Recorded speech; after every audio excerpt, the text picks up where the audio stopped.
मोदी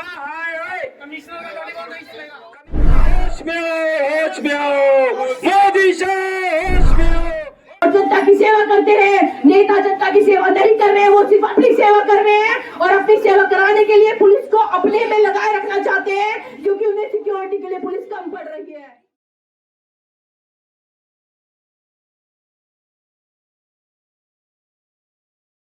जिंदाबाद, वकील एकता जिंदाबाद, वकील एकता जिंदाबाद, वकील एकता जिंदाबाद। आप भी प्रकाश डालो, आइए संदीप त्यागी जी बोलिए।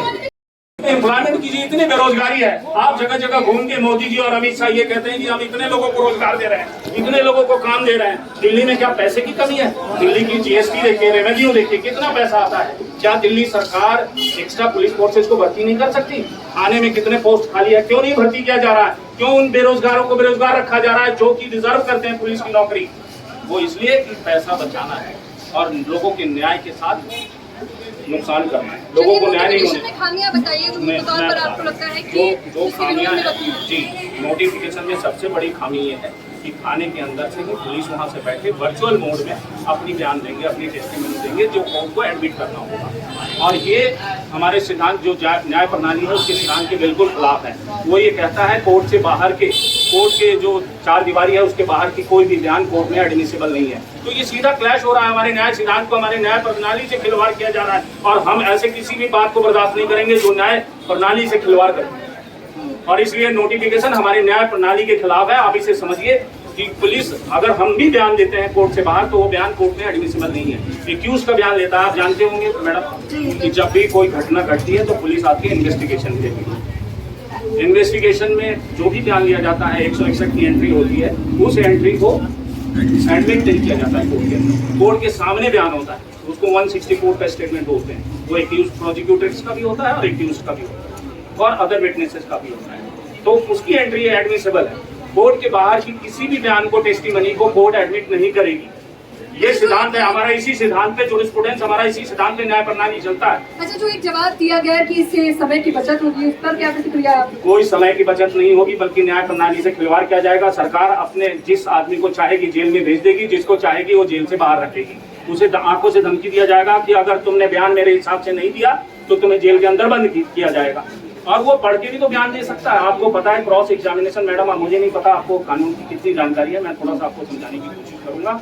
सबसे पहले चीफ एग्जामिनेशन होता है, तो चीफ एग्जामिनेशन में वो बातें कही जाती है जो उसे याद है। किताब देखने की इजाजत नहीं होती, आप पहले देख सकते हैं, लेकिन वहां बैठे अगर वर्चुअल मोड से कोई किताब देख रहा है या पीछे से कोई लिख के दिखा रहा है तो क्या आप देख पाएंगे? या कोर्ट का जज जो प्रिजाइडिंग ऑफिसर है उसको देख पाएगा? बिल्कुल नहीं देख पाएगा। तो ऐसे हालात में क्या होगा? वो ट्यूटर्ड होगा और सिखाई हुई बात को अगर ऐसे किसी को न्याय ही नहीं मिलेगा। जब ट्यूटरिंग करके जो आपने बताया बकायदा, मैंने इस पर तमाम जानकारी एकत्रित करने के बाद मुझे लगा ये प्रदर्शन कवर करना चाहिए। तो मैंने देखा सीधे तौर पर कि जो एलजी साहब है उन्होंने कुछ तो देखा होगा, कोई तो फायदा देखा होगा जिसके तहत ये नोटिफिकेशन जारी किया। अब इस बात पे देखो, मैं कानून नेता नहीं हूँ जो मैं मुझे लगता है जो एलजी साहब ने देखा है वो ये देखा है कि शायद नेताओं की सिक्योरिटी के लिए पुलिस कम पड़ रही होगी। उसके लिए समय है, जनता के लिए समय नहीं है पुलिस के पास कि वो कोर्ट में आके गवाही कर ले। हाँ, नेताओं की चमचागिरी करने के लिए, उनकी सिक्योरिटी के लिए, उनके घर की रखवाली के लिए, उनके बच्चों की रखवाली के लिए, उनके माँ बाप की रखवाली के लिए तो समय है पुलिस के पास। हो सकता है एलजी साहब ने यही देखा हो कि हाँ देखिए, आइए बैठिए और हमारे नेताओं की सुरक्षा कीजिए। क्यों पड़े हो जनता के चक्कर में? जनता देख लेगी अपना जो होगा। न्याय नहीं मिलना चाहिए जनता को। अरे जनता को न्याय क्यों नहीं मिलना चाहिए? क्यों? क्योंकि वकील बैठे हैं, वकील जनता को न्याय दिलाकर रहेंगे और ये हमारा प्रण है और यही हमारा दृढ़ संकल्प है। वकील एकता, वकील एकता। वो कहाँ से एडमिसेबल होगी? वो भी तो पुलिस वाले एक स्टेटमेंट लिखते हैं। जब आपका डिस्क्लोजर स्टेटमेंट एडमिसेबल नहीं तो 161 की स्टेटमेंट कौन से एडमिसेबल होगा ये बताइए? तो अगर ये गवाही वहां से नहीं होनी चाहिए, नहीं होनी चाहिए, नहीं होनी चाहिए। और पीसीआई और बीसीडी इसमें हमारा साथ दे। ये कुछ लोग जो है अपने अपने स्वार्थ के लिए, अपने अपने स्वार्थ के लिए हमारे वकीलों को बहला बुलाते हैं। और जो है अगर स्ट्राइक ना होती है, 3 और स्ट्राइक चल जाती, हमारा पर्पज सोल्व हो जाता है उस दिन। एक रात वो चल जाती है, अगर एक दिन वो चल जाती है तो हमारा पर्पज सोल्व। जनता को गुमराह किया जा रहा है एफएम के थ्रू निकाली जा रही है बातें। अरे जनता, तुम्हें न्याय जल्दी मिलेगा, अरे खाक जल्दी मिलेगा, क्या जल्दी मिलेगा? बहते रहना पुलिस वालों को पैसे, बार बार तुमसे पैसे की डिमांड की जाएगी। 50,000 रुपए से स्टार्टिंग करते हैं पुलिस वाले, एक छोटी छोटी कंप्लेंट पे 50,000 रुपए स्टार्टिंग में मांगते हैं। जो बंदा नहीं देता उसको अरेस्ट करते हैं। यही चलेगा और इसी तरह से वो अपनी जेब भी भरेंगे और पेट भी भरेंगे, देख लेना, कोई न्याय नहीं मिलेगा। रही जब ये नोटिफिकेशन आया इसके बाद तो आप लोगों की बाकायदा मुलाकात भी हुई है कमिश्नर साहब से, तो उन्होंने क्या कुछ आश्वासन दिया? सब झूठे आश्वासन है, सब एक चाय की प्याली है जो नहीं चलेगी, ना बर्दाश्त की जाएगी।